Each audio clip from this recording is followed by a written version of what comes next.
Secretary, Principal, Vice Principal, Reverend Sisters, dear faculty members, research scholars, and my dear students. A very warm welcome to all of you. The Department of Geography of Nirmala College for Women, Coimbatore is indeed very happy to organize this international webinar lecture series episode 5 on evolving urban world, environment informed decision making, governance and sustainable resilience. It's my good fortune that I am given the responsibility to welcome you all to this session and to introduce the speakers. I take the privilege to introduce Dr. Suman Kumar Karna, who is working presently for DCA, IFRC, UNDP, and VSO on different areas of disaster risk reduction and urban governance in Nepal. Dr. Suman is a well-trained urban governance and disaster risk reduction specialist, having received his bachelor's degree in urban planning from School of Planning and Architecture, New Delhi, and his master's in urban development planning and environmental management from the Asian Institute of Technology, Bangkok. He completed his PhD degree from the University of Melbourne, Australia in 2005. He has more than 15 years of extensive experience working for UN and other international agencies in the field of urban and disaster risk management. He has worked both in Nepal and in countries like Afghanistan, Iraq, Jordan, Sudan, etc. His writing has been published both in regional and international journals. He is presently working as freelance consultant and engaged with DRR activities both in Nepal and abroad. With overwhelming happiness, I welcome Dr. Suman to this webinar. Welcome, sir. Thank you very much. I feel proud to introduce the next speaker and an eminent geographer, Dr. Priya Narayanan, Assistant Advisor, National Assessment and Accreditation Council, Bangalore. It is a double delight for us as Madam is an alumna of this esteemed institution. And secondly, a geographer is holding office of the country's prime accreditation body in education sector. As I said earlier, Dr. Priya graduated from Nirmala College and completed her post-graduation from the University of Madras. She received the doctoral degree from Bangalore University, where she started her career as a guest lecturer. She joined the Central University of Karnataka, Kalaburagi, as assistant professor in 2011 and continued there till 2017 and later on moved to NAC. Madam's area of interest is varied, spanning over urban, transport, and health geographies. She has to her credit numerous papers published in several national and international journals. It's an honor for us to have you here, Madam, and I extend my sincere and wholehearted welcome to you. Welcome, ma'am. Thank you very much. Finally, I would like to welcome all our participants, including faculty members, research scholars, and students who have shown interest to be a part of this program. I'm sure that you'll feel prosperous by the knowledge you receive here after this webinar. I welcome you all once again and hope that all of you will have a splendid time here. Thank you.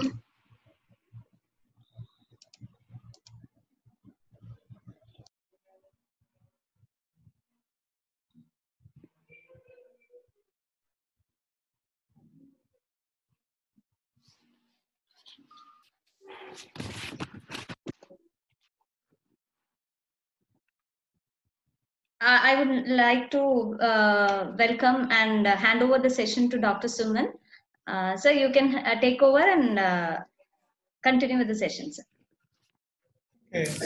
Thank you very much. Thank you all, particularly for very elaborated and encouraging introduction. This is my first opportunity. Sir, some participants were interrupting, so I have muted all. You can unmute yourself and continue, please. Thank you very much. Thank you very much.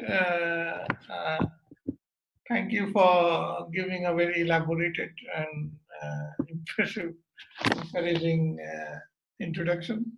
I'm happy to be part of this this event. This is my first. Can you hear me? Yes, sir. Some participants are interrupting. I request all the participants to mute. But Suhail, kindly mute your mic. कौन से? But Suhail, kindly mute your mic. कौन से option था?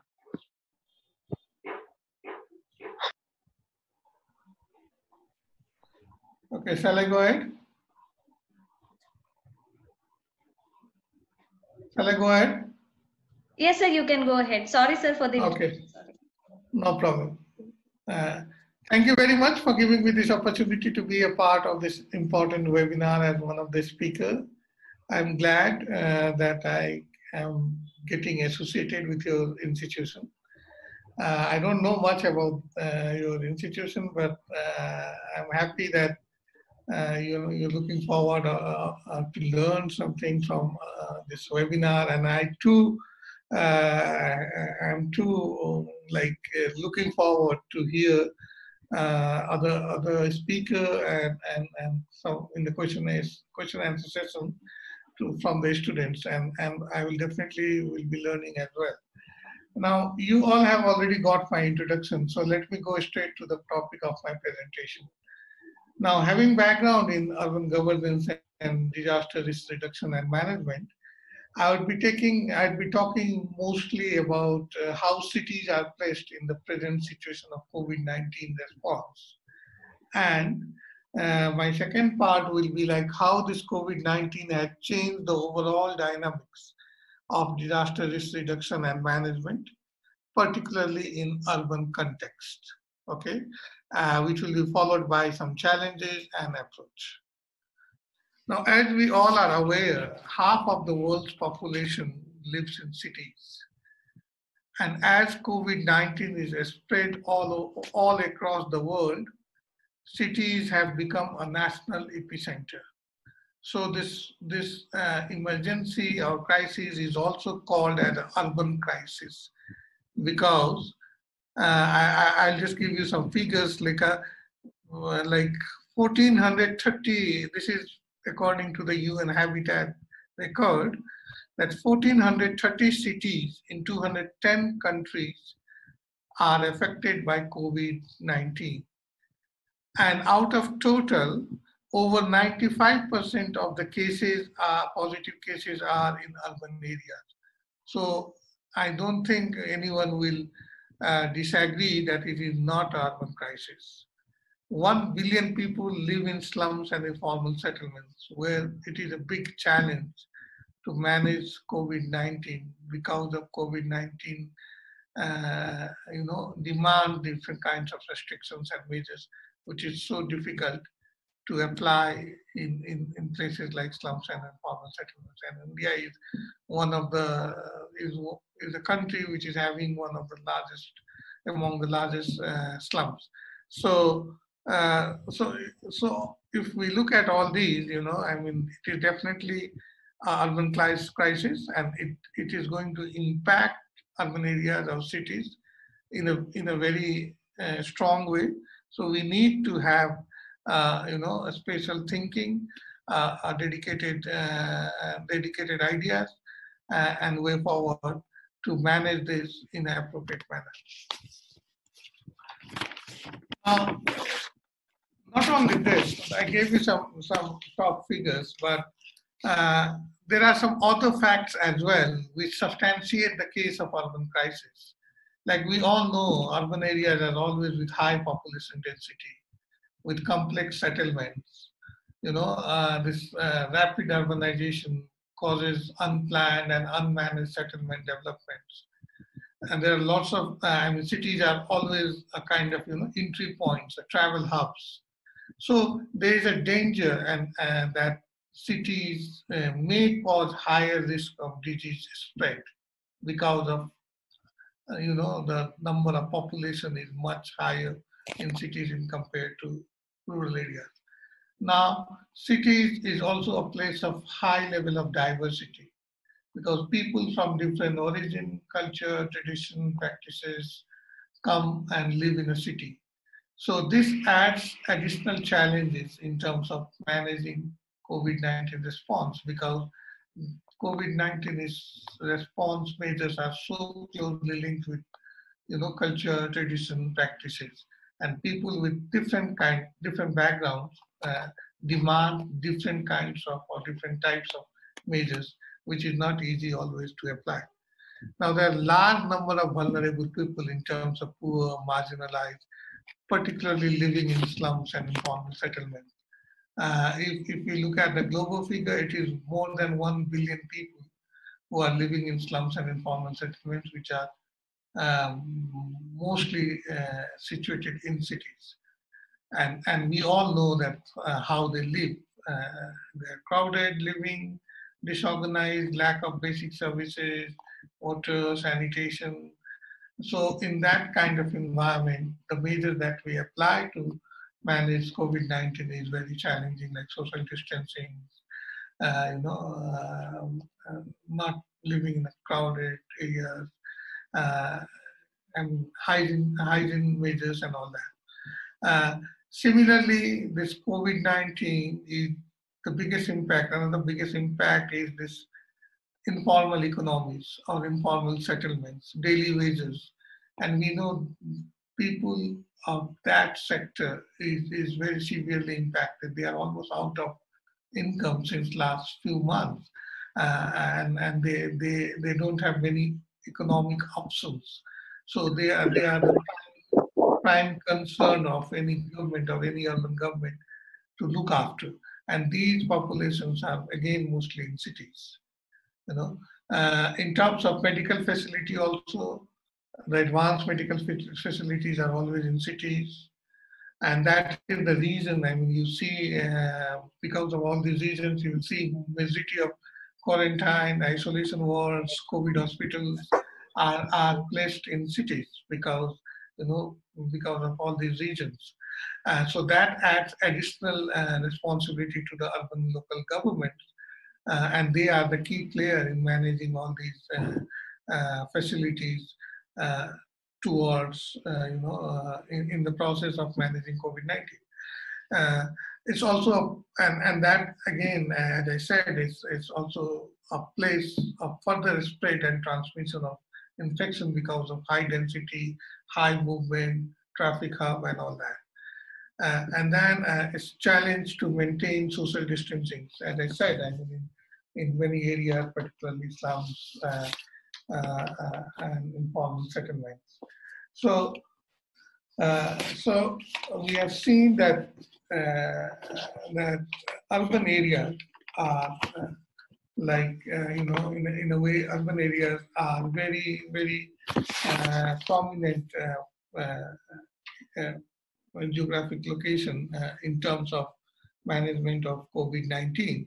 And when we talk of Nepal perspective, let me tell you that in Nepal, our urbanization level is still below 50%. Yeah, it's like somewhere 40, 45, something like that. And our city governments are still not very well capacitated. So for them, it is really challenging to manage this situation on their own or with little support from the national and provincial government. Another thing which I would also like to mention here is that Nepal has recently entered into a federal governance system. Till date, we only used to have two layers of government, that is central government and the local government. Now we have provincial government as well. But since this government is very new, and it's the first time in the history of Nepal, so they are in a very weak position, or they are at their very primitive stage in forming the government, in making it operational and all that. So their role in terms of managing COVID-19 is very limited. So again, the overall onus of the overall responsibilities has been within the sphere of urban local governments. Whereas with their own limitations and challenges, which I talk a little later, are facing really tough time to manage this. Although our numbers in terms of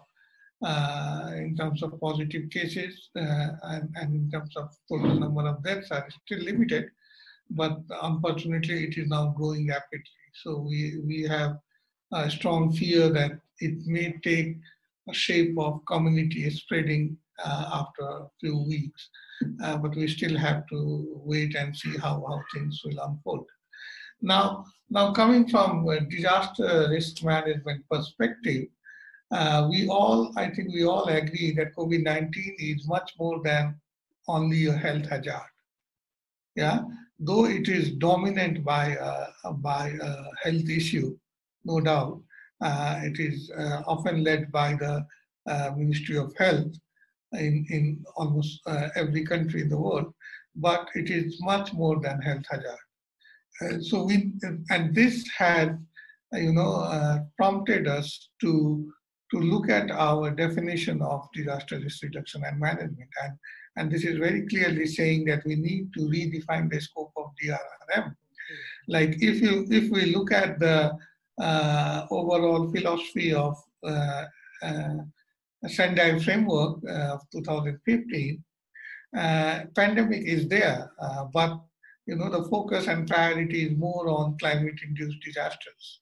So, and as I was part to one of the similar webinar last week, I learned that they are in the middle of this, SFDRR, they have crossed 5 years, not middle, but they had this provision of reviewing the progress in every 5 years. So in 2020, they are doing a kind of review, and where they agreed that they are going to look at from the more broader perspective, especially considering the impact and experience and lessons of COVID-19. So this they are going to do it at the Asia level at this moment, but definitely this will be further amplified or further elaborated to the global level as well. So COVID-19, as we now agree, is a very deepening multi-sectoral, has very deepening multi-sectoral implications. As we see, I mean, there is not one sector, only health, that is impacted. There are, I put it in a three categories, like there is the health response issues, there's the humanitarian response issues, and then there is a socio-economic response issues. Yeah? So this is a very multi-sectoral impact, and that's where the challenge is, that you have so many different sectors to deal with, and they all are very urgent. Like suppose education, and I know what is happening in India. I mean, students are not getting their results, they're stuck, the competitive exams are on hold, and so many implications, and they all are equally urgent, because otherwise the young children will lose their ears. So we can see that the impact is very multi-sectoral and very deepening. I mean, I was just reading some article on poverty elevation, and I learned that 100 million people are going to be below the poverty line because of this COVID, and 40 million population will go under extreme poverty. So there will be lots of new poor in the country, and again, majority of them will be from the urban centers, and particularly because of the impact on the informal economies. So we can see that this relationship between urban and the impact of this COVID on a more reformed disaster perspective. As I said, I mean, it has a multi-sectoral, so all different kinds of sectors like education, employment, agriculture, business, economy, tourism, all are impacted one way or another. Now, in terms of Nepal example, let me give you some insights, because maybe useful to hear. It's like in our Nepalese context, disaster risk reduction and management was largely managed till recently, till you can say 3 years back, was largely managed by the national government. But we have a new constitution, and we also have a new local Development Act. Yeah?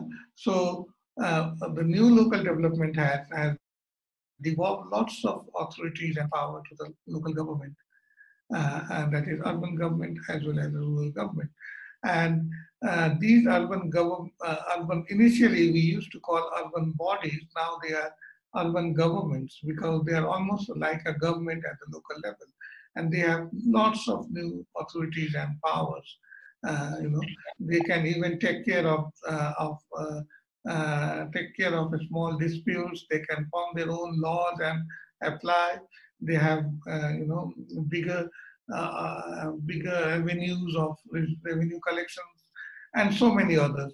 But at the same time, now the whole cycle of disaster risk reduction and management is interested with the local governments. But having said that, we also need to remember that this is the first time when they are given this responsibility where they have to manage from the emergency response to early recovery and development. So this and obviously the preparedness before an emergency happens.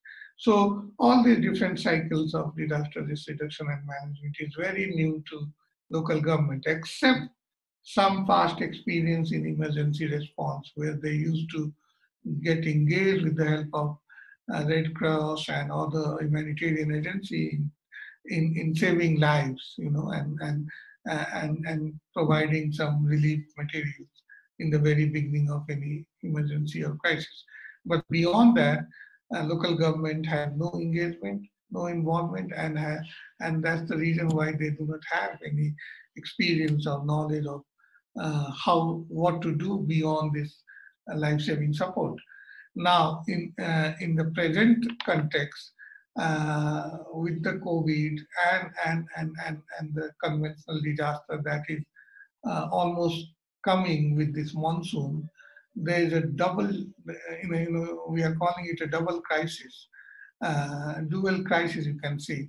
The COVID-19 responsibility is there, the struggle is there, the challenges are there, and besides that, now we have this monsoon floods, landslides, and other disasters are coming.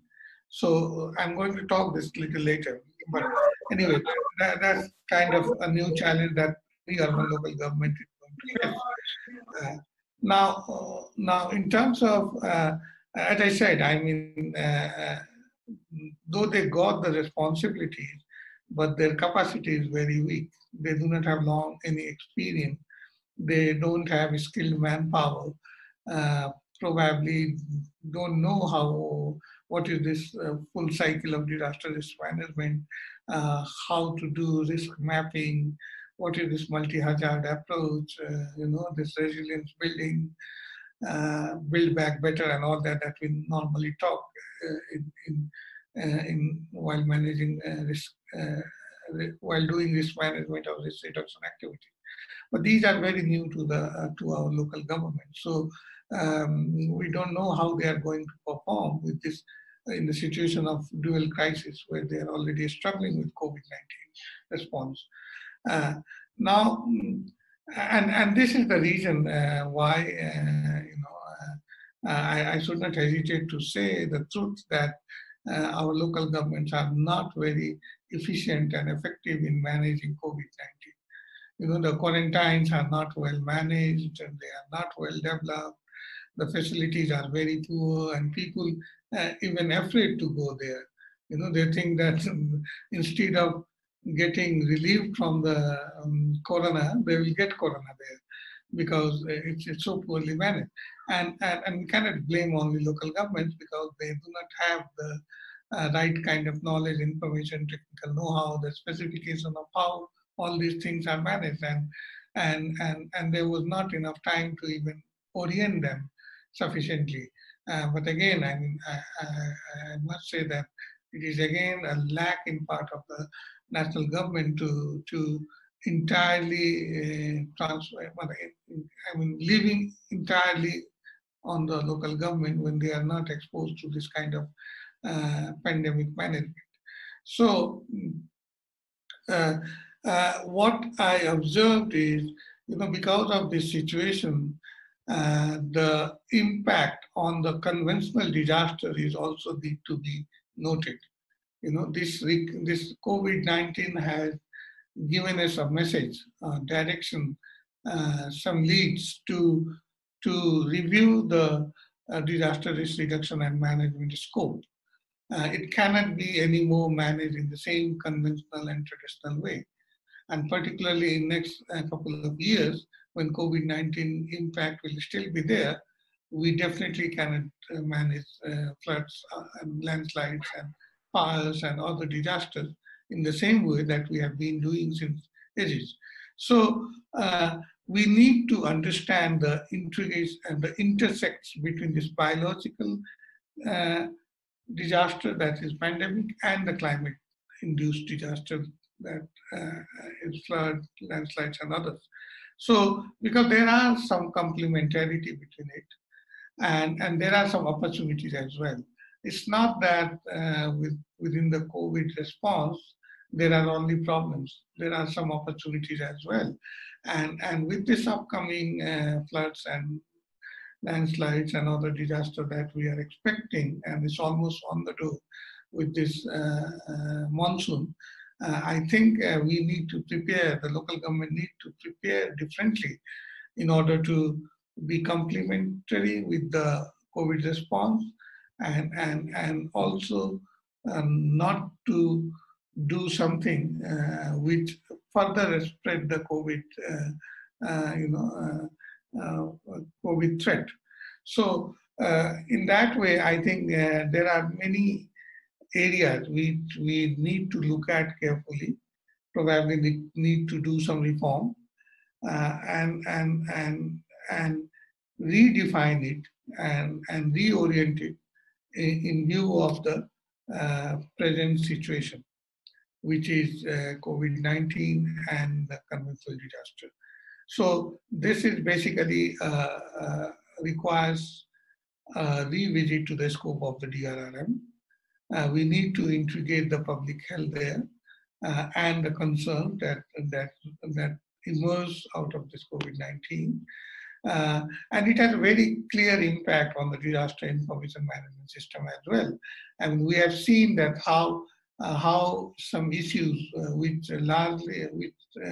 never used to be a priority issues for other local governments are so important, like migration, employment. We are talking of urban agriculture, informal economy, issues of, we're talking of digitizing everything possible, issues of social protection and inclusion that is so important, in order to have everyone on board, leave no one behind and all that.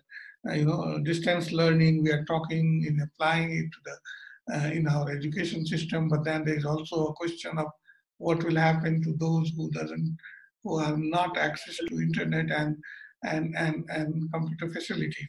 So how to capture them is another challenge, but there are ways of doing it. So there are issue of makeshift shelters, supply chain issues never used to be so prominent. Now it's so important because we are not getting right things in right time when it comes to when it's come to supplying relief materials, or taking relief to the affected communities.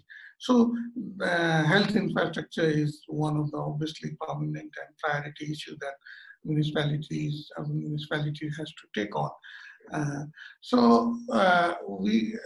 What I'm trying to say is, in terms of disaster risk reduction and management also, this COVID-19 has a very clear implication on the overall management.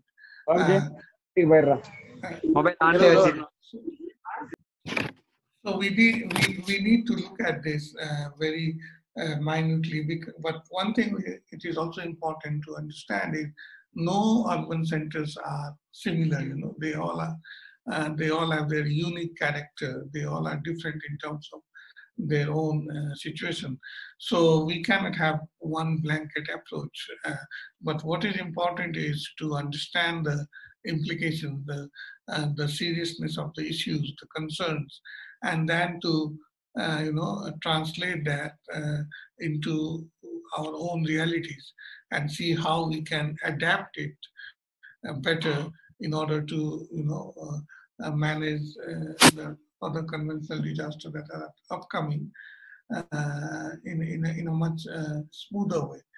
Otherwise, if we do not manage flood well, probably we will aggravate even the COVID threat, because the same locality which are vulnerable to flood could be equally vulnerable to positive cases. So we need to understand.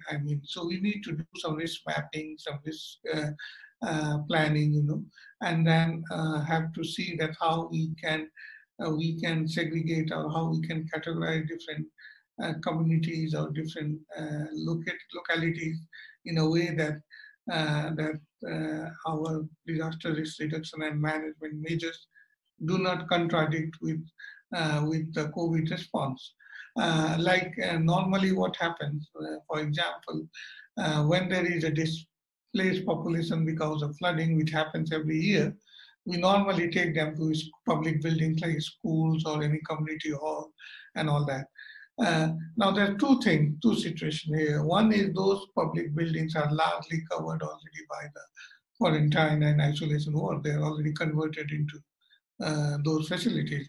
And even where they are available, this time we cannot take hundreds of them and put them in one school in few rooms, because we also have to abide by the social distancing. So there are different measures, there are different restrictions which is already imposed in any urban areas because of COVID response. So we have to manage our disaster within that COVID response. So we should not be working in silos out in isolation without putting in two different compartments. COVID is different and disasters are different. And on top of that, we also need to understand that the people who are going to manage this disaster, conventional disaster, is again the same group of people, the same security forces, the same people from civil society, volunteer groups, people from local governments. Yeah. So and they are already exhausted, they are already tired, they are already, overstretched. As I said, the supply chain is already, shrinking. It's overstretched. They have not been able to meet the sudden demand. So how to arrange all these? So there is a need of some kind of reorientation, re-energization, re-discussions, awareness programs, so that the team is prepared in advance to take these dual challenges of dual crisis.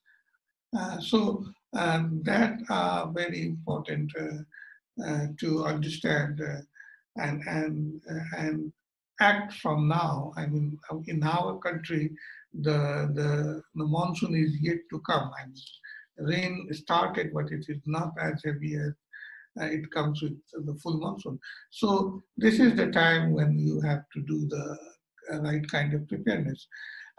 And to do that, I think it is very important to understand these consequences, to understand these implications, to understand these COVID concerns, and then to orient your team, re-energize, look for additional fundings, and be prepared for the management of any severe eventuality.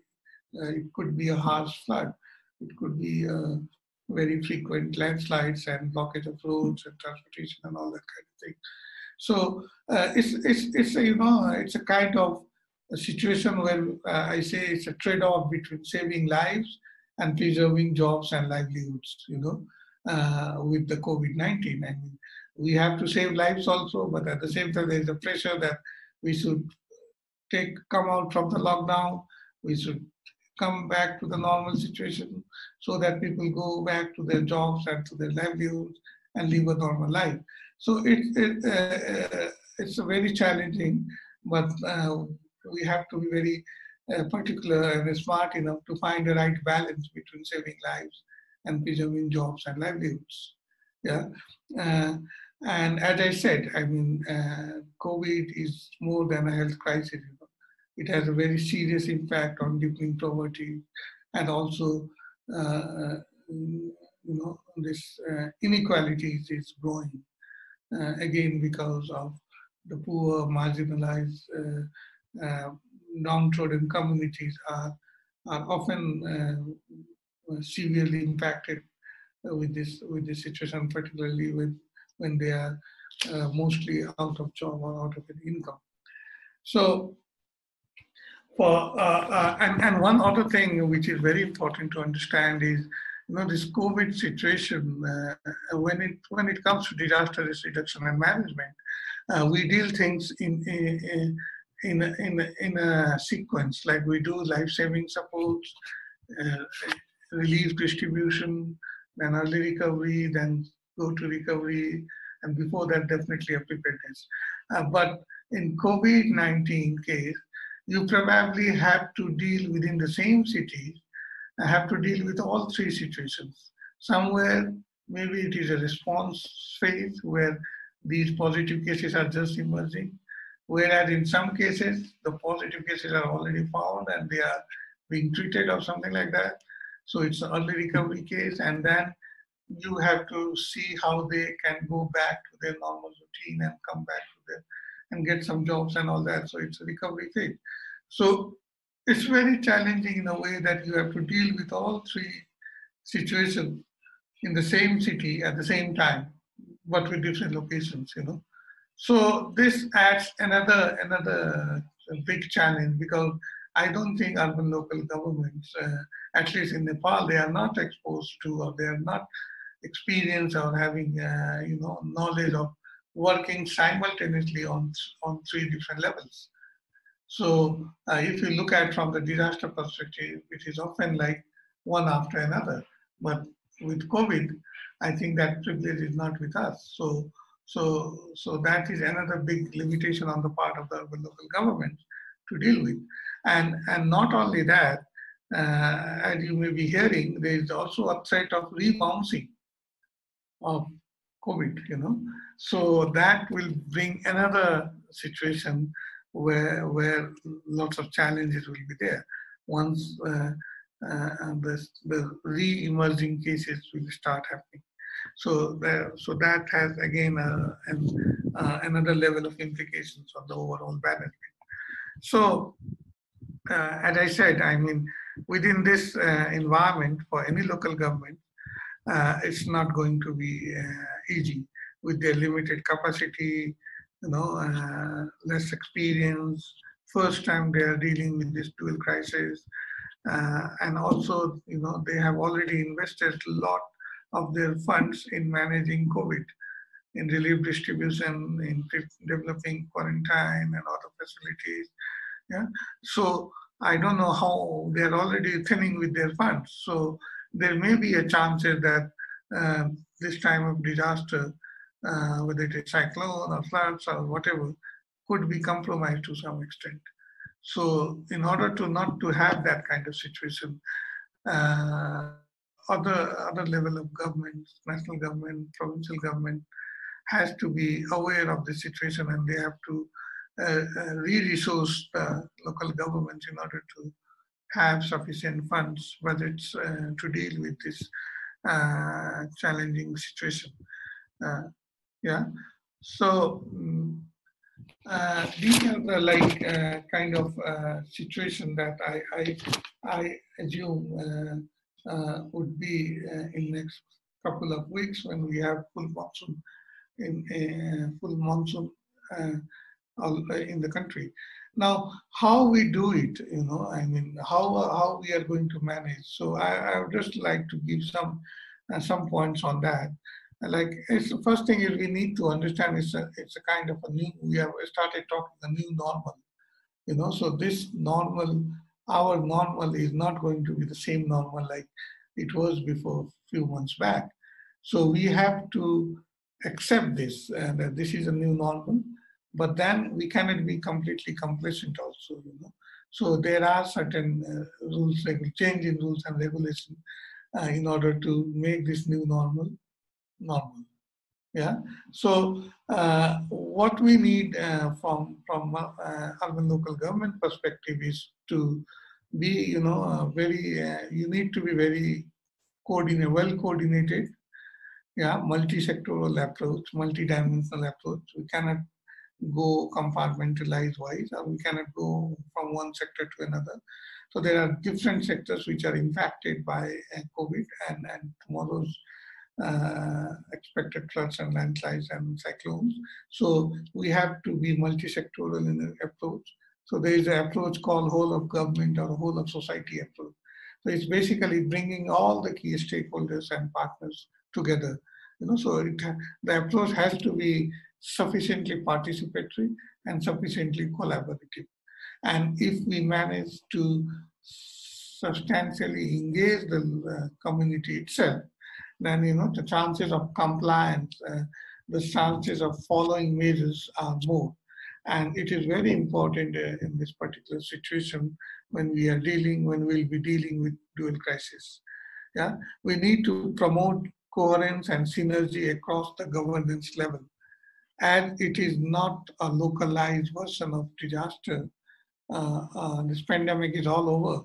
So, and in most of the cases, it is led by the highest level of government authority, that is Prime Minister office. Yeah. So there's a role played by the national government, provincial government, and obviously the local government. So there has to be certain level of synergy, certain level of coordination and coherence between these governments, so that you don't duplicate. You make best use of respective strengths and benefit from knowledge, from know-how, from resources available at respective levels. We quickly need to know how to do the risk assessment, risk mapping, DRR planning, and all that needs to be in a multi-hazard approach. I mean, as I said, it is not one hazard. We'll be dealing with multiple hazards at the same time. It has to be equitably protect vulnerable population, because, as I mentioned, they are the one who will be who will be adversely and heavily impacted. They are already struggling, and on top of that, this upcoming disaster will further add, struggle and suffering to them. So we need to have some dedicated program for them. We need to have some special attention in order to safeguard their livings and their livelihoods, as well as at least a reasonable level of life. We need to respect the diversity. We all know urban local governments are often, managing people from diverse places, diverse culture, diverse background. So we need to, and since COVID is a health issue, which is also linked with the culture and practices, we need to respect the diversity, and we need to be sensitive enough in our planning and programming about the diversity that exists in that urban local government. So it is important that we should do some sort of categorization or some sort of classification. And beyond that, as I said, this informal settlement, informal sector, informal economy. Now we need to look at that, because that's the area where a bulk of people were engaged. Now they are out of jobs. So how to bring them on their normal routine life, those economy back to the market. So that is again very important. Besides that, one very important issue is the risk communication. Because with this health hazard, and I myself experienced this, that particularly the marginalized, downtrodden, poor people, they don't get enough information accurately, appropriately, so that they take required measures to safeguard themselves. And as I said, this health-related issues is very much cultural tradition linked. So we need to we need to be able to understand this and use different sources and different mediums and different modalities in order to make this communication, effective, understandable to different sects of people living in the cities. Um, uh, I mean, we have to have some program on social safety net, has to be very inclusive, and definitely the priority of this year, would be on socioeconomic sector and compare to less priority on physical development. And many of the physical development projects probably will not be able to even implement. So there will be a resources fund saving from there. So we need to, uplift our health sector. We need to strengthen our health institutions, their presence, their reach to the local community. So those are the sectors which we need to prioritize with our, because in Nepal, fortunately, this is also a time when we do our annual planning, because I think we don't follow the English date, we follow the Vikram Sambat. According to that, this is the month when local governments prepare their plan, and also the national government. So this is another challenge to our local governments, where to prioritize, what area they should focus and all that.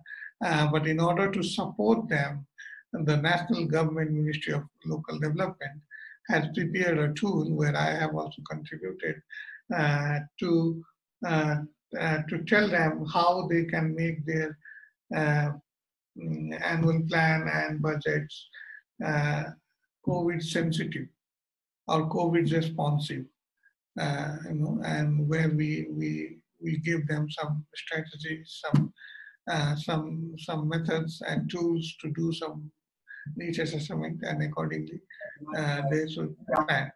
So with all that, I think I'm coming closer to my. I think I don't know if I've taken too much of time, but I'm coming closer to my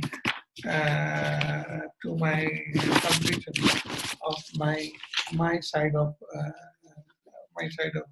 lecture or a presentation.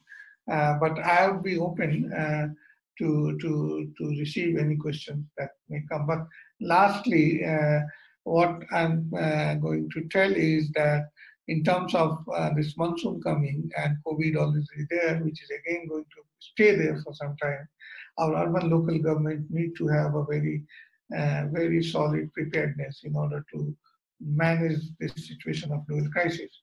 For that, I think 4 things is important if I summarize it. One is coordinated local plans. So we must have a plan how we are going to manage, which definitely should be health risk sensitive or COVID concerns integrated. Then we must have a risk and crisis communication, as I said, in order to reach everywhere. And so maybe we can have a dedicated website or something like that at the local level. And then we must have appropriate measures, how we are going to manage. As I said, there's the need of reorientation, re-energization, awareness raising, and all that kind of thing. Then we need to expand side by side healthcare services, that is, improve the quarantine quality and all that. And definitely we need to give importance to the continuation of the essential services in general. So I think more or less I have covered what I wanted to cover. And since last thing is, this topic has this resilience. So I think in order to make our local government resilient in the present context, and especially from example taking from Nepal, I would like to emphasize that what we discussed just now is very important. We cannot work in isolation. It has to be an integrated approach. We need to understand the intersect between this biological disaster and the upcoming expected conventional disasters in the monsoon. So we have to be better prepared and for that, and we have to adapt ourselves to the new normal in order to be resilient in future. So I would like to stop here and I'll wait for the question session. If there is anything, I would be happy to respond. Thank you very much, sir. Thank you for a delightful session, sir. Very informative. You were talking on the importance of local government and how Indian government has purely leaving entirely to the local government and keeping quiet. All those things you had highlighted. Then the new normal. Everybody is waiting for the new normal and how we will face this new normal. We shift. There will be a huge shift from the normal we had 4 or 5 months before. So we all are waiting to face that. So I think, sir, we will take the questions after the second session. I would like to request you to continue and we will hear Dr. Priya Narayanan. Yeah, please. Okay. So I will. Thank you. Priya ma'am, you can take over the session. Thank you. Thank you, Jyoti. Thank you, Dr. Suman. It was indeed a very interesting session. And you have covered more of the aspects that how the new normal is going to be after the COVID-19. But in my presentation, I would like to say that what that we have been missing a lot, that's been causing us so much of an issue that that's going out of our hands right now. Well, my presentation is, Jyoti, can you please enable screen sharing for me? Thank you.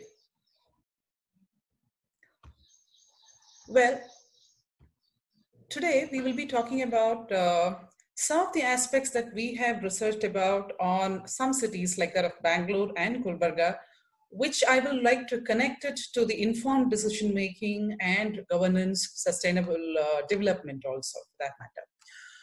Now, the city that I reside in is Bangalore. Now, Bangalore is known to be the technological city of India, and the population growth of Bangalore and the amount of vastness that it has covered in the last 15 years that I've seen the city, I have been evidencing this rampant growth so much and so forth that cities, they contradict itself. The beautiful look that they give you in some part of the city is not the same all throughout.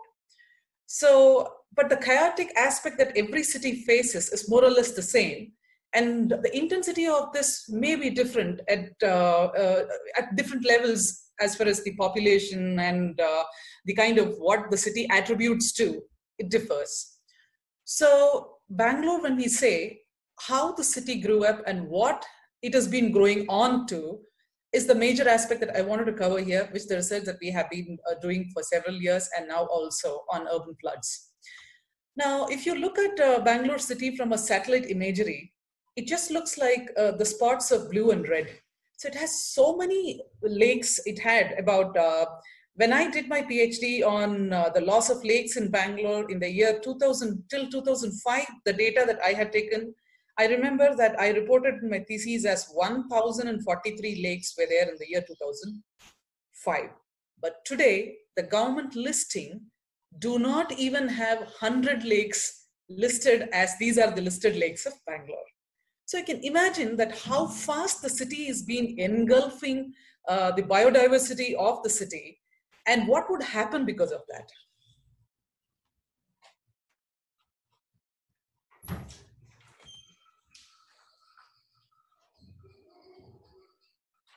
Okay, now this person, he is Professor T.V. Ramachandra. Now he is known as the lake man of Bangalore. Now, Professor TVR, whom we call it as TV sir, it's not you, it is TVR again. So TV sir, I really feel like as if like I'm sitting in a Wednesday seminar where our faculty, Jaggi sir is also here and the TV sir is also here. So we were supposed to, in our student days, present something, taking a topic and discussing it on. So the memories just go back. Well, TVR is known as the Lake Man of Bangalore. Now, he has fought a lot. He has, from the CES, that is the Center for Ecological Studies, he was a professor there. And he had been in several government forums and decision-making bodies. But recently, when I met him, he said, I have resigned from all those because they are just meaningless and they merely not exist. So the aspect here is that how far the city is been growing and how much of biodiversity it has been engulfing is something that we really cannot imagine about. And what is going to happen as a consequence of these rampant developments that we would see. Now look at this. Now we're talking about climate change, and there's going to be change in the rainfall, and there's going to be rise in mean sea level. Now we analyzed the last 100-year rainfall pattern of Bangalore. Now when it's so clear from a simple box plot when we could do that the amount of rainfall, the annual average rainfall that Bangalore is going to receive has not changed much. But the number of rainy days has changed, have drastically reduced. So which means the amount of rainfall, whatever that we are going to receive throughout the year, is going to pour down within a number of days. And that's going to trigger, if you're not prepared to harvest it, or if you're not prepared for a proper drains, then normally it's going to lead to urban floods. Now, urban floods has become a very, very casual and a normal phenomena. And every one of us are used to, whenever we get on to the road in this particular season, we quite know that there could be urban floods in these regions. And whenever we see dark clouds gathering up the sky, we just wind up and run from our office. And good luck or bad luck, I'll show you a video just day before yesterday what happened in this Rishabhavati river. Now look at this. Now this is the main road of Bangalore that connects to Mysore, the Bangalore-Mysore road, in the road of Kengeri, where Rishabhavati river just encroached onto the roads. And look at the way the flash floods are washing off the roads. Can you see that? Look at the way the river is reacting. Otherwise, this river was supposed to be a dormant river just running the sewage water of the city. But just a rainfall of not more than 4 hours could breach the entire embankment of the river, and the entire stretch of the road was still shocked, and more vehicles were washed off the roads onto into the river. Now here I would like to give a statistics on the land transformation that has happened. In the year 1971, as when I take into consideration of your Survey of India topo sheet, now when we take into consideration of all the lakes that was classified as lakes in Survey of India, when I see that what has happened to that in 2001, I could see how the land transformation has happened.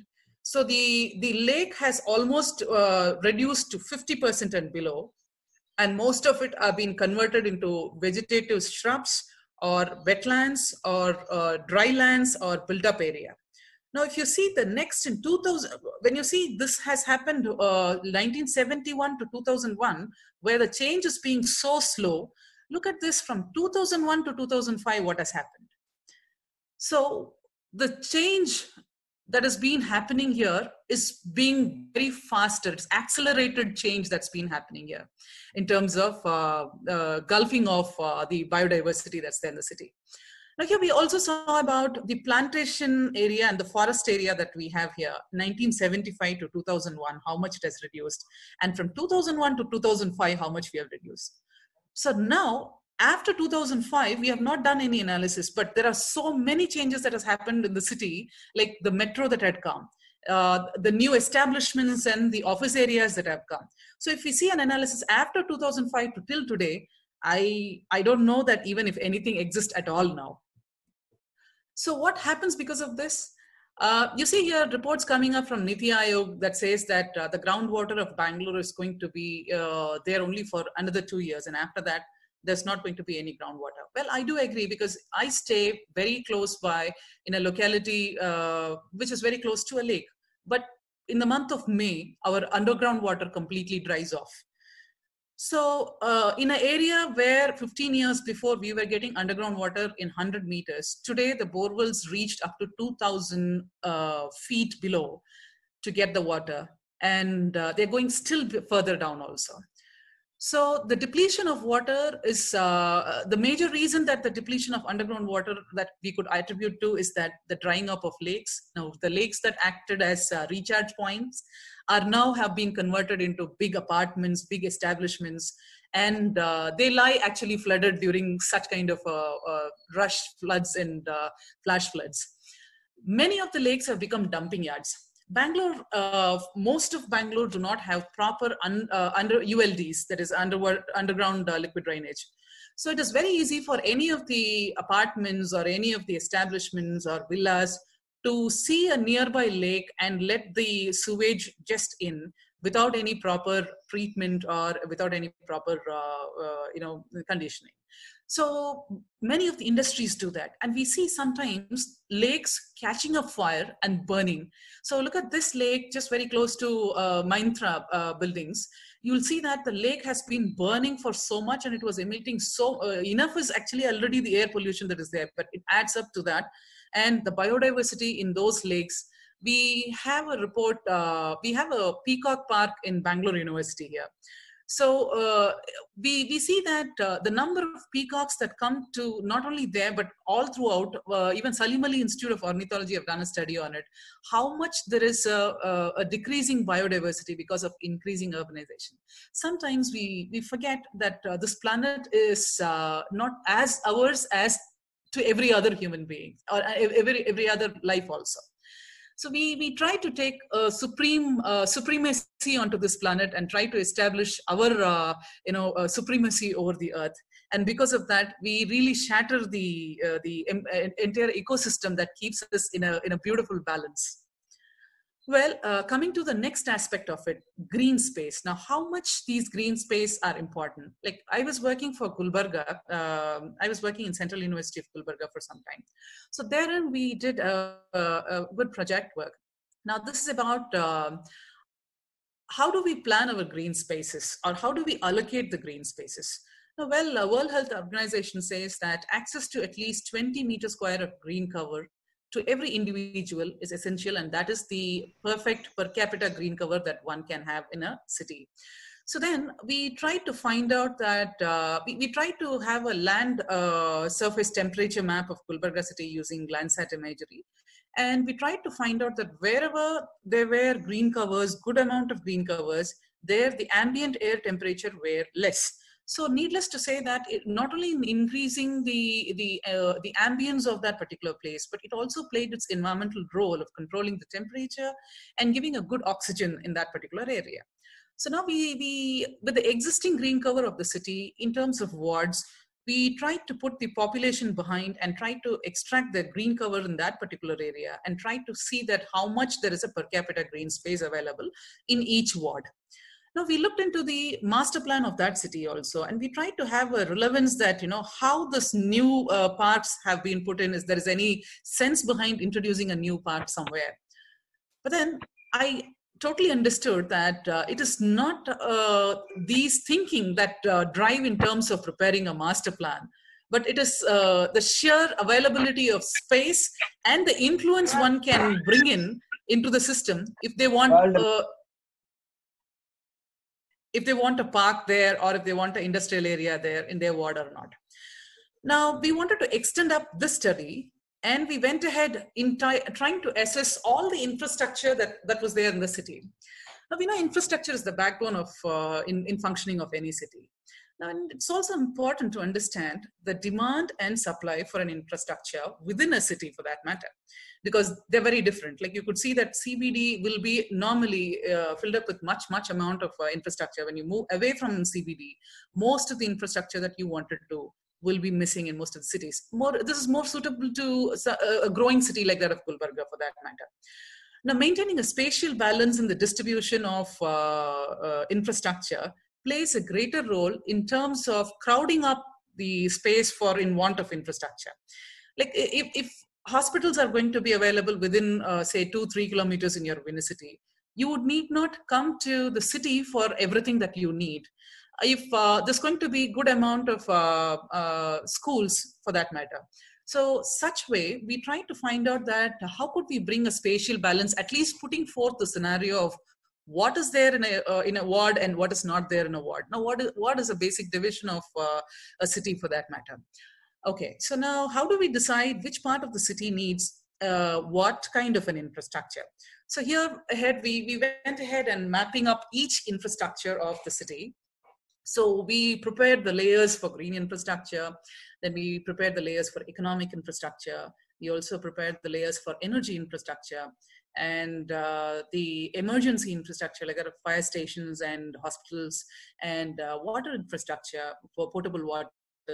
Then education infrastructure, availability of schools for that matter, and we took into consideration basically for the urban guidelines that the 3-kilometer radius that they have given for traveling of schools for primary schools for that matter, and the solid waste disposal bins and the communication infrastructure.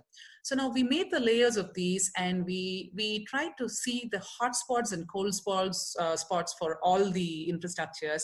And then we tried to validate the same back onto to the people there, asking them that do you have or do you feel that we have enough infrastructure here? So which one is that you wanted more in your city? So we took up the weights from there, and then we have integrated all the layers together to find out how much and how far was the distribution. Now I would show you the results. Okay, look at this. So each of these infrastructures here shows the hot spots and the cold spots for each of them.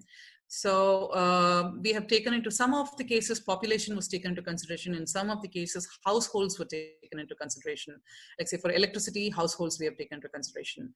And potable water supply, and in terms of, there were some shadow areas for the tower connections in the city because of its landscaping. So then we have also marked those shadow areas where the network will not be available.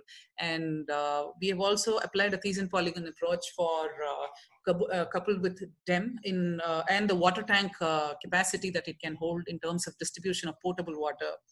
And then we also had hotspot analysis for ULD, the underground liquid drainage, and hotspot analysis for hospitals, the economic infrastructure, the number of probable employing offices, and then schools, and we also had parks. And then when we integrated all this infrastructure, we had two kinds of integration. One is that a simple integration without any weight, and a weighted integration taking into account of what people think that what is the ranking that they would give upon all these infrastructure, what they think is the most important infrastructure that they need.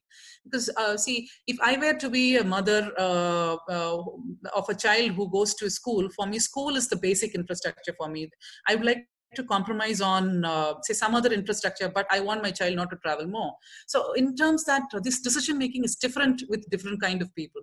So we took the 10% of the population of Gulbarga and we distributed towards all the wards, and we tried to take their opinion of how they would order the infrastructure. And based on the weightage that they have given, then we have put those numbers here. So the wards that are the best and the wards that are that needs more. So this is how we have said. And just we did not stop there. We called all the Jilla Panchayat and the collector of Gulbarga city, and also the local corporators of the wards, and we showed them the results. We showed them that what their ward lacks and what their people are telling that they want more. So now we have given an open book to them stating that, look, this is what you need. And the next time when there is an allocation, use this methodology and try to get more, kind of some of the infrastructures, like for example, the solid waste infrastructure. Some of it was kind of overloaded in some of the wards. And where it was required, it was not supplied. Now, in such cases, then we have clearly told them that you have so much of hospital within your ward and you don't need any more. So you better promote it to go to some area where they do not have, And there are so much number of female population and infant population and such kind of population that you would require hospitals to be situated in that particular area, because the emergency time of 10 minutes travel, when we put on to even a simulated environment, they would not be able to reach to the hospital within the 10 minutes at any given point of time, even if there is no road traffic in that particular area also. And now whatever the layer that we have created for the study was given to the local administrator, and I just was led to know that even they are using it now even to control this imposed lockdowns, and Karnataka is now doing a kind of not the entire city lockdown, but they go to specific house lockdown or the entire street lockdown. So much of the details that we have given here through this project have been used now even in this situation, it seems. I was glad to know that. Well, here I spent about 3 months in CASA, the Center for Advanced Spatial Analysis, UCL, London. Now, we made a model based on the Lorry model. Now, I'd like to demonstrate that how we can use simulations, how we can use these kind of techniques to plan our city. Like our Karna sir said very clearly that no urban center is similar, but all urban centers are similar in one aspect, that they do not have a vision for tomorrow. Now, if we have a determination and vision for tomorrow, a little amount of planning today is more than enough to envisage that what kind of facilities we would be requiring for tomorrow. And here is the video, you can listen to that.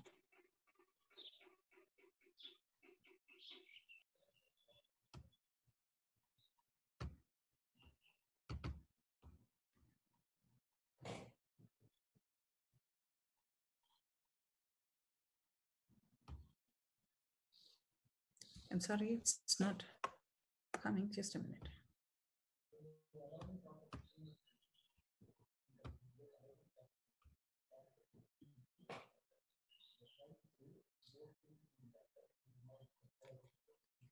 Okay, just give me a minute, please. Just give me a minute.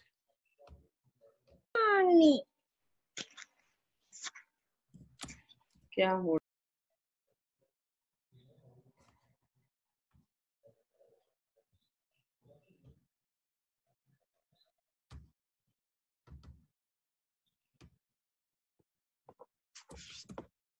Good afternoon.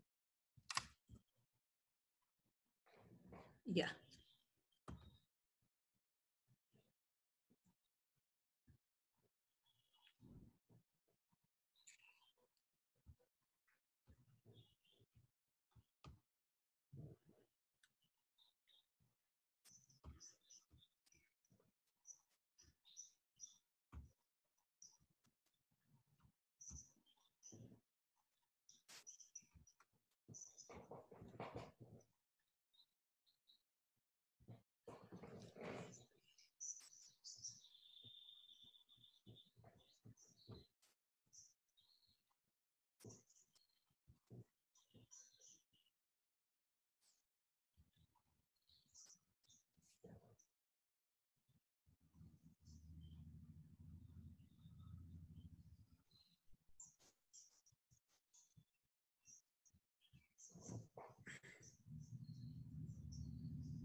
Excuse me, ma'am. You are not audible now. Priya, ma'am, can you hear Yeah. me? Okay. Right. Okay. Thank you. See, now what is this about is that we have a scenario where we have Gulbarga city with a population that we have set here. So now this is a model that we have built it in City Engine. So we have majority is that we have three kind of land use here. Like say we have a building, we have open space, and we have some area where there are employment opportunities. Now, when we run the model, now you would have seen that we can simulate this model stating that how much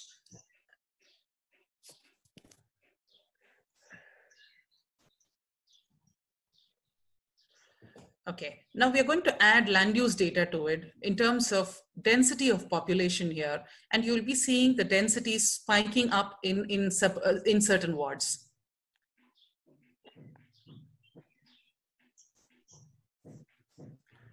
Now your simulation has 3 starting points. So with 2000 census data, we first populate the city, how much ever they are there right now.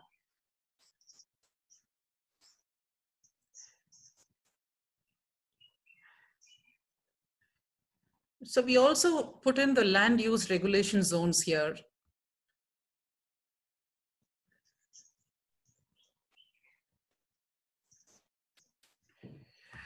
Now, there is a building restriction in Gulbarga that more than 4 floors, you will not be able to construct any buildings.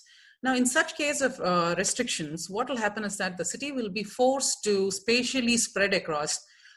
So we are trying to understand. So here, the darker the color that you have is denser that particular areas are in terms of buildings as well as in terms of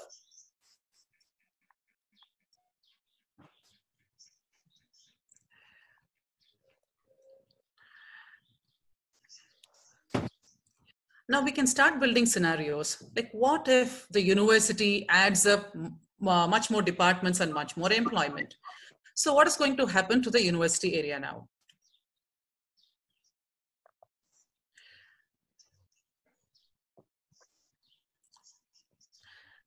Now, if we say that the basic employment in we are going to have that another 1,000 employees in the university, a new university comes up in that particular area. So now what is going to happen there? So in any of the industrial zones also here or in the service zones, wherever we have, we'll be able to increase that particular employment. Now they will, the lorry-based model will calculate that what will be the population that will be generated out of this much of employment that it happens in that particular area. So now it again recalculates that there is going to be changes like this in these particular area. Now we can compare the land regulations in that particular area, that the spikes here in terms of the residential area can be reduced if we slightly alter the land regulation as from 4 to 5 floors or 6 floors. So in that case, then the spatial spread can be contained. So like this, we can have simulations that work out for cities in terms of different land regulations that we have for different cities. And we can also try to calibrate many, many layers with this, like that of the important layers, biodiversity areas that need to be protected can be classified, and they needn't have to be touched upon for any kind of developments that would happen in the city. So here it is. I will end my presentation here. I'll be more than happy to answer your questions if you have any. Thank you. Thank you, ma'am. Thank you for a wonderful session. I think we will quickly move on to the question session. There are lots of questions coming up in the chat box. So one by one. Sir, hope you can unmute your mic, sir. Dr. Suman. Okay. Yes, sir. We will take some questions. After your presentation, A. Muthukrishnan had a question like COVID-19 red spots or hot spots cluster it is mostly in the temperate zones and it reduces below, the lower latitudes. Is there any particular reason for that? Can you explain that? Can you repeat? I missed a little bit. Like the red spots or the containment zones or the spread is more in the temperate zones and the number of COVID patients or the pandemic spread is low in the lower latitudes. His observation. A. Muthukrishnan has asked this question. So do you have an explanation or any reason for this? No, I'm not sure because in our country we have not observed any such differences in terms of temperate zone. Rather, what and maybe I don't know. I mean, I don't have an exact answer because we have not done any risk mapping as such or risk zoning with regard to the climatic zone. Yeah. So, but yes, what we are more concentrating is our open border to India, from where lots of people are coming, and also now we are getting people from different parts of the world through charter flights. So, those are our sources.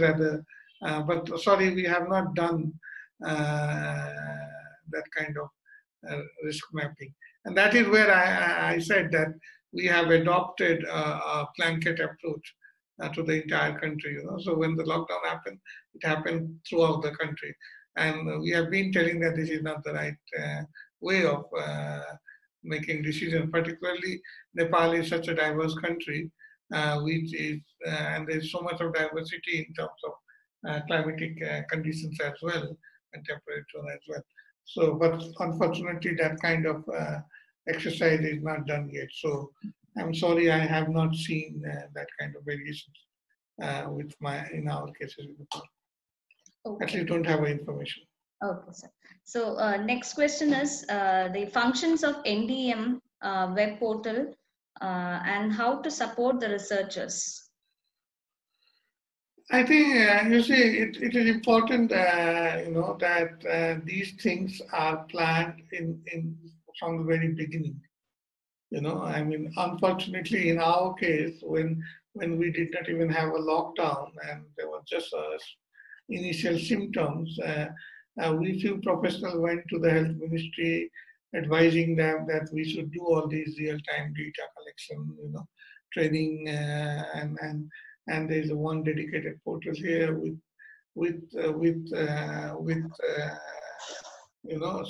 subsections in all the key places, so that the information are coming from right sources.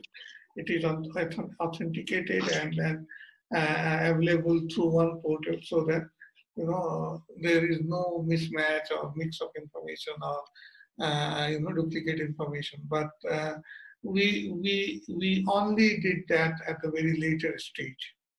Yeah. So and we are facing the result of it because sometimes our data are not matching. Because we did not create the system from the very beginning, so in the initial stage there are different sources started playing role, But now in the middle of it, we are trying to bring them together. So it's not happening in the same accurate way that would have happened if we would have started from the beginning. But anyway, it is always helpful for the researchers or for any academic purpose or even for any kind of informed evidence-based decisions. Having a dedicated website is helpful, but then it is important that we should have a trust on that information.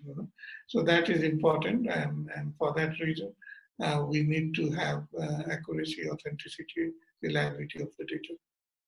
But yes, here we have a dedicated institute web portal, which is managed by the National Disaster Risk Management Authority. Okay, so thank you. Then Muthukrishnan again asks for post-disaster needs assessment. Any plan for COVID-19 post-disaster needs assessment plans? PDNA. See, PDNA, so far I understand, and I've been engaged with our Gorkha earthquake PDNA in 2015, which we still, and everyone considered it as one of the very well done PDNA in the present context. But I'm not sure how we. I don't think we can apply the existing PDNA structure and format to COVID.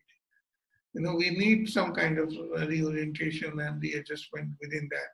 Because as I said, I mean, the COVID-19, character, the implications are different. And there are social, as I said, I mean, it's not only a health issue or a core disaster issue, but there are many other issues which are entangled with this pandemic.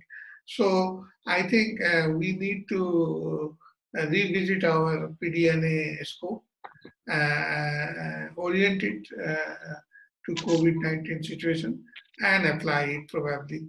But I don't know, I mean, how useful it is, because, PDNA, when you do it, it has a certain, locational issue, geography, but this is spread almost all over the country. So I'm not sure at this stage how you apply this PDNA. Definitely not in the format that is available now. So we have to revisit it and see how we can apply it in a way that is useful for the decision makers or for other purposes. Satya Sheelan wants to know this migration of people from urban areas back to their hometown. Will it be a problem? And is it the right way of managing the situation, allowing them or just asking them to be there in the urban area itself? No, I think see, now if I give you an example from Nepal's perspective, like we have started getting our people from different parts of the world through chartered flights, okay? And they are coming because we have only one international airport, so they all are coming to Kathmandu. Now what we are doing is we are doing some rapid test, which is again of not very useful, as WHO and others have confirmed, but we do not have that volume of facility in terms of PCR. So we do RDT, and then we coordinate with the local district, their district, home district, and send them to quarantine for 2 weeks. Now, what is happening is, we could have managed here in Kathmandu, because Kathmandu is at least better resource, better access, and we can have better facility here. And whereas the local government where we are sending, they are already overstretched, they are overwhelmed, and they have not been able to manage the cases which is already there. So we are adding a kind of burden on them, and giving them additional responsibility when they are already struggling. So in those cases, we should have preferred to have them here, confirm that there is no cases, a positive case, and so do the PCR, let them 2 weeks in quarantine, and then send to their respective districts. So I think it is better if we may, because within the travel period and all that, they come in interaction in contact with so many people. And then we are not sure, and this is what happened. I mean, when we started receiving people from other, lots of Nepalese go to India to work, and they started coming through different borders to Nepal, to their own home country, which is usual and expected. But then we did not have enough preparation for that, neither sufficient testing machines nor enough quarantine. And we prepared some in very haste, and that's why we couldn't manage to meet the quality. And all this has had implications on the overall management.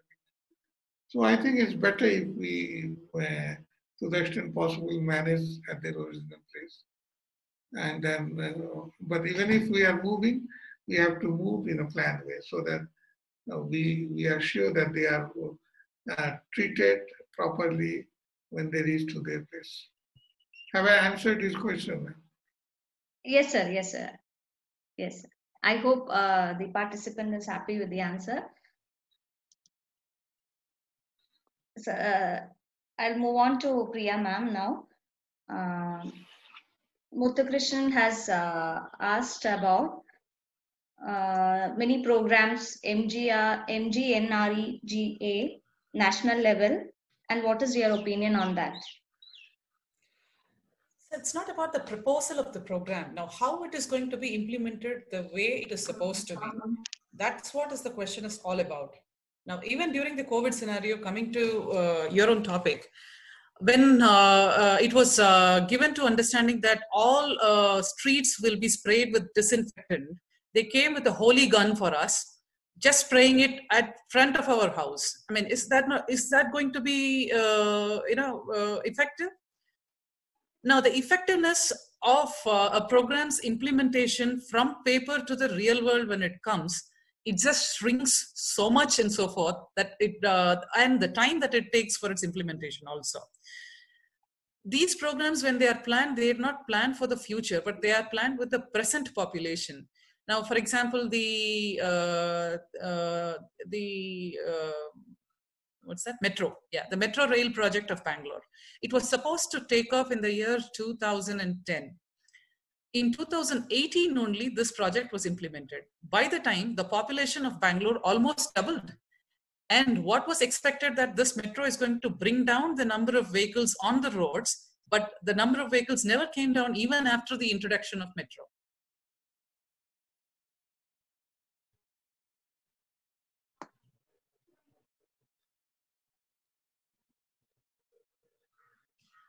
Yes, ma'am, you can continue. Yeah. So my aspect, my comprehension is that it's not about how do we plan it, but how do we implement it is more important. And how fast are we at our implementations?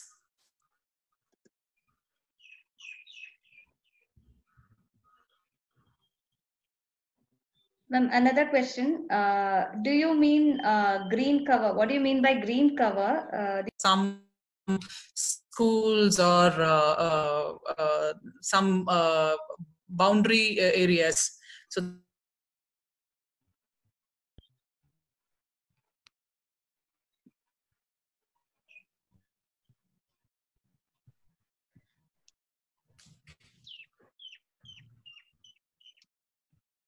next question.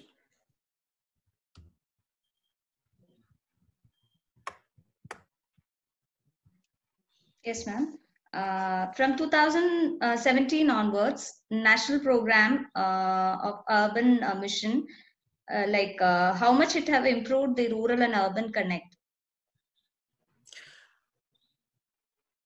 Well, there are plus and minus. How much it has connected? It has connected efficiently quite well. But how much have we lost because of that is another question from the environmentalist point of view. The kind of the golden quadrangle and all other projects that we have, and the nice road projects that we have, that where we will be able to surpass the city traffic jams to reach to the end of the city within 45 minutes, 30 minutes drive, all of this. And yeah, I mean, the connect to rural to urban has been really very good. But the problem starts from when you strike the urban boundary and when you move inside to the urban boundary, how much you will be clogging up is another question. Okay, I think that is answered. Now, I think TV sir, yeah, TV sir has asked lots of questions. Is it possible at all to work towards a spatial balance anywhere, leave alone urban areas infrastructure? And he wants you to explain whether it is the Lorry model. Lorry model, okay. And also whether you were talking about Gulbarga or Bangalore. No, that was completely about Gulbarga. Now, why did we take Gulbarga? The time when I started working with Gulbarga had a population of only 5 lakh people. And it was a growing urban center. It was the district headquarters though, but not much of urbanization was happening there. And in such place where people were really open enough in terms of sharing their data, I was really getting in hands about the number of industries proposed and the number of employments that could come in each industry that's been proposed to establish, each establishment that was being planned there. So in such case, then it was easy for me to take up those prospective employment opportunities and then try to calculate that how much space we would be requiring or how much of population it will be boosting up. And added to that, well, Central University of Karnataka itself was one of the major boosts to Gulbarga, because we have at about 500 employees right now in Central University of Karnataka. So 500 into at least 2 or 3 or 4 maximum, even if you'd see, that would be the addition to the population of Gulbarga as well. He was asking about if the spatial balance is possible at all. It is possible, and it is, I don't think it is a bad idea to look towards enthusiastically providing a balanced infrastructure towards the city. And when we make the politicians and planners aware of how important it is to have a spatial balance in terms of infrastructure, and even at least 50% is that they are ready to adopt, then at least more amount of problems to the city in terms of traveling to the center and the amount of fuel that we will be spending on to the transportation and the resultant pollution could always reduce. So that was the vision. And why lorry model? Because we had, the lorry model had a clear definition of how we have to work out on the equation, and that was easy for us to take that equations onto the ESRI City Engine and program it there and see the visualization impact. So that way I thought, I have also worked with agent-based modeling and the cellular automata also, but nothing could give a visual impact as what I could do it with the lorry model. So I adopted it. And moreover, my mentor in CASA was a specialist in lorry model, and he was the former Vice Chancellor of Leeds University and was a mathematician also. And it was easy to integrate with such a team, an economist and urban planner and me from a geographer and a mathematician. We put on a good show and a good team together to establish this, sir. Okay, thank you, ma'am. Then one more question from Dr. Nityanandam. How well land surface temperature estimated through remote sensing help to understand microclimatic variations at ground level? No, we did not take into consideration of microclimatic variations. We just want to see the ambient air temperature. And when we measured the ambient air temperature through some of the stations that have been already established by Karnataka disaster management centers, we've been matching with a threshold value of less than 2 degree, 1.5 to 2 degree. So that way it was easy for us to state that more or less it was giving us a picture to generalize the aspect. Generalize the aspect that more amount of green cover in the area is going to give you less ambient air temperature. Okay, fine. He wanted to know the intensity of air temperature in that regard also. He had a question. See, I'll tell you, in Gulbarga, in summer, the temperature goes up to 50 degrees Celsius. And in winter, it stays up to 24 to 25 degrees Celsius. Okay, fine. Satyashilan has asked, it's a statement, if the basic infrastructure is clear in the rural areas, the evolution of urbanization will be on a lower side, and the nature is safe. Is this possible in the modern world? It is not possible, sir. Every one of us is running towards urban area. We want more, dil mange more. So once we become more and more, we are seeing that new amount of cities are propping up, and well, that is the model that we have to go through, because we cannot be overloading the existing cities which have enough now to take. So now we have to promote then the next order cities as to demagnetize the metropolitan cities. So, well, it is not possible that the village will stay as village. Village will become one day urban, and that is how Bangalore was once upon a time, and now it is what it is now. Okay. Dr. J. Mitra wants to know, how is it possible to spatially monitor the city area? Is it possible to... See, it is possible. See, London and several other cities where we have worked with, or where these people who are involved in this project we're working with, Now, they have a routine monitor system through their drones. Well, policy for drones in India is not yet clear. Now, in terms of satellite images, it is not so cumbersome to get a satellite image there, and every planning department owns their data and they monitor it completely. Now, in India, it's a mixed problem. Like, you know, it's a technological lag and lag of will to commit. So that is also an aspect to it. Availability of data, this is a data era, and I will not say that data is not available. Data is available at your desk, but how far we use it. Like, for example, the satellite imagery itself. You have Cartosat imagery, you have ResourceSat imagery, which is coming every once in 21 days. You place a request, within no time, you can directly download it from the server. Your link will always be there. But how much are we going to use that in terms of planning aspect, and how much the suggestion that you give undilutedly will be implemented? And that is also a question. Yes, ma'am. So many of our academic researchers in this way have only stayed back in our tables, have never been seeing the implementation aspect at all. Even today, you go to the Lake Development Authority of Bangalore and ask how many lakes were there in Bangalore or are there in Bangalore, they will say that we don't have any data. Yes. Okay, ma'am. I would like to request Zafar Ali. He's having a question. Zafar, you can unmute your video and you can ask the question.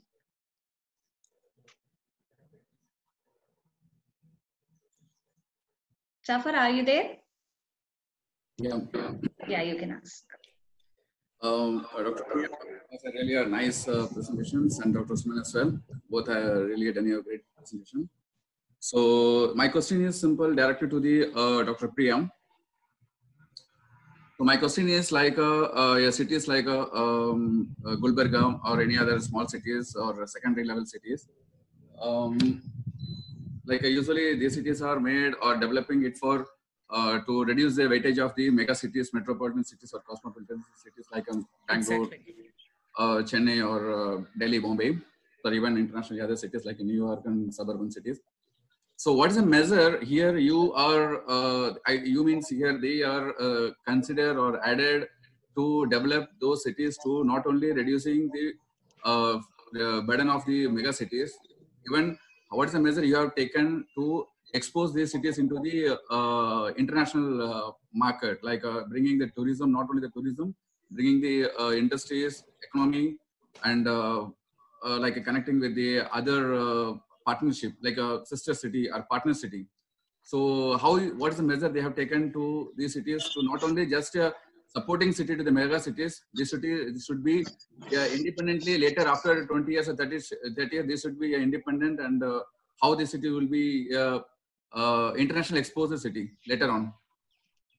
Okay. In terms of exposing the city at international level, we, through our forum, wherever we have gone, we have presented our research, just put forth like, you know, this is a city which is open for development, and how much and how far there could be investment into these cities. Now, the aspect of investment again depends on the resources that we have there. Like, for example, you rightly pointed out as tourism. Now, tourism in this city is not much because you know, the temperature of the city is much, much higher, and the attraction factor of that city is very, very low. You have only 2 or 3 places to visit, and that is not a very prominent place yeah, but in terms of Mughal and Mughal structures, yes, there are several places there, palaces there, and that can be useful. But the city, actually, what it has more is about industrialization. This has a very good capacity for industrialization in terms of food crop processing, like dal industry, sugar mill industries, and cotton industries. They have been coming up very well. And in terms of the government initiative towards this city is establishment of a central university. There's already a state university. They're trying to promote this because this is the district headquarters also, and trying to promote it as an education hub. So number of education institutions being promoted here. So this attracts the population, and this becomes also an attraction because now this city is on the way to Mumbai to the South India Connect. So much of railway, this thing has to cross the city in order to reach there. So good amount of railway infrastructure also they have developed in the city, and services like that of food, canteens that move to Shatabdi and all other, this thing goes from Gulbarga city only. So that way catering industry also have developed a lot. So we are minutely looking into what kind of developments that these cities have, and we have teams that they work in different departments. So our history department worked in exposing the kind of Buddhism and the Mughal related this thing, and they hosted an international conferences inviting people from Germany and various other part of the world. But one good thing that I should say that unlike in other cities here, for every aspect that we had taken to bring a boost to the city governance was always there with us in terms of financial support and in terms of infrastructural support, because at that time even university was not very good established centers. I mean, we did not have a proper guest house also. So now these IAS officers and all these people used to really help us in terms of hosting our guests and in terms of extending all whatever the support that they require. But in an ideal situation like this, when there is a good support between the administration and academia, we could prove many things. And to your question that how much impact these studies will have onto the reality, if adapted, we could see that it is really a sheer pleasure to say that I'm accessible to all the infrastructure that I require within 3 kilometers of space. And that's what we require to give to the people also, for the taxpayers, isn't it?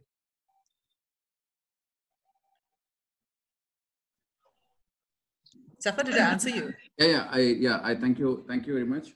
I need to add really you made a excellent response to my question. I would like to just add apart to your response, like cities like the temperature really are not a matter sometimes because of only people are coming out just for the chilled weather or cold weather. It would be like a countries like a Middle East or even middle part of the North America. So they have a high temperature, but still we can either there are two type of tourists we can bring. One is like a natural things they want to see it, and second thing is we can make man-made things which the people will attract. We can attract the people by the man-made things, like how the Middle East is doing, because Middle East has the same temperature we are crossing, like more than 50 degrees per annum per time.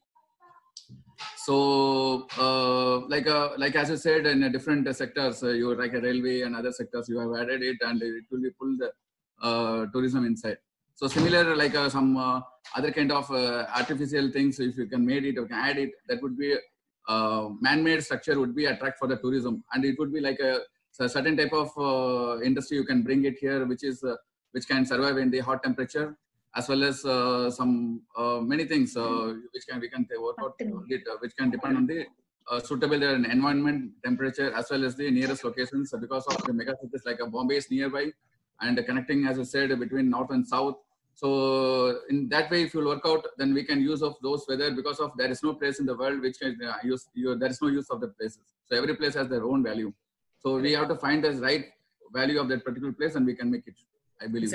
Exactly. And more than that, the political will and in terms of support in terms of economic support that they give to these areas, because this was, according to the Nanjundappa committee, this one of the most backward area in Karnataka. So Human Development Index need to improve in these particular areas, and only then they can realize like the potentiality that these places have towards development.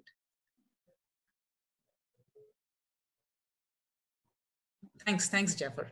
Thank you, Priya. Jyoti, you can continue now. Yes, thank you, Safar, for the insights. And I have seen one more question from Vibhuti Bhushan Hota. Do Patanjali Corona Kit is helpful for COVID-19? Well, ask him to try it. Sir, do you want to answer that question, Suman, sir? You can unmute, sir. No, I think Dr. Suman would have not got the Patanjali kit yet for him to answer, isn't it, sir? No, I've heard much about it through news and all. but I'm not sure. I mean, I am not in a position to recommend even yes or no. No, but Vibhuti sir, if you try it, please to inform us.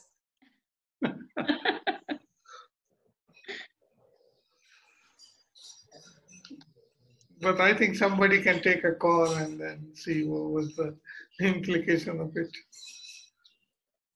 But always, please be watchful for the terms that, the health risk is with the owners, like that. Any statement has been given there in the kit, you please see that. That will always be put in a very, very small letters. Yeah. Yes, you have to be very careful about that. Those who dare can use that and see and inform us also. Then one more question from Somasundaram. How did the spatial data management provide a COVID-19 transmission velocity in the society? Your Arogya Setu app itself is a very good example for that, isn't it? So a live update that you get on your mobile that, within a radius of so many kilometers, how many patients, live active patients are there. Isn't it, Suman sir? I think this is a very good initiative by Government of India. And I really feel it like, excited to check it every now and then, whether I'm safe or not. Yes. And then I think there may be some other tools like risk matrices or risk indexing in a small locality probably could also be attempted to see like what is the situation in terms of COVID, because these are applied in some of the cities, but definitely in smaller localities.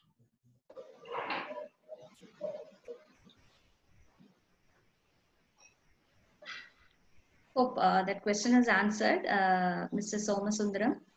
Any more questions? Anybody wants to add on to this?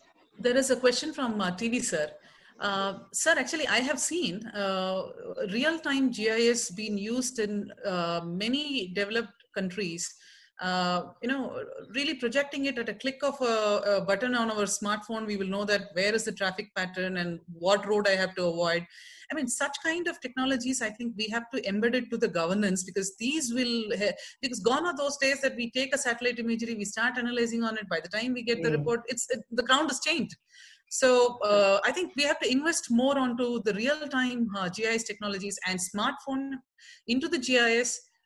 When we can club it and take these signals to the to plot the real time, will help us a lot in terms of planning and to take immediate decisions for that matter. Thanks, Jyoti. Okay, ma'am. One more question from Muthu Krishnan. As per Town and Country Plan Act 1992, the strictly for urban development plan area mapping, how much close is your study to this? Now, close in terms of what you're asking, in terms of spatial, scale, or you're talking about the area that I have taken into consideration. I have taken into consideration for classification. Classification.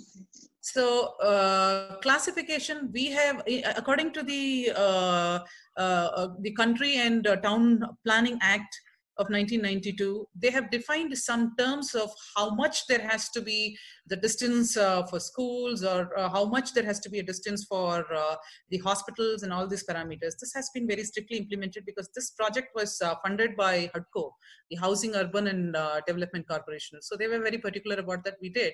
And apart from this, we also have taken into consideration in terms of classification being spelled out in the Plan Act clearly has been implemented. In terms of spatial boundary, we have taken only into the city boundary as the aspect, and we have not taken the rural boundary that surrounds it at all. We have not taken into consideration. Hope that answers your question, sir.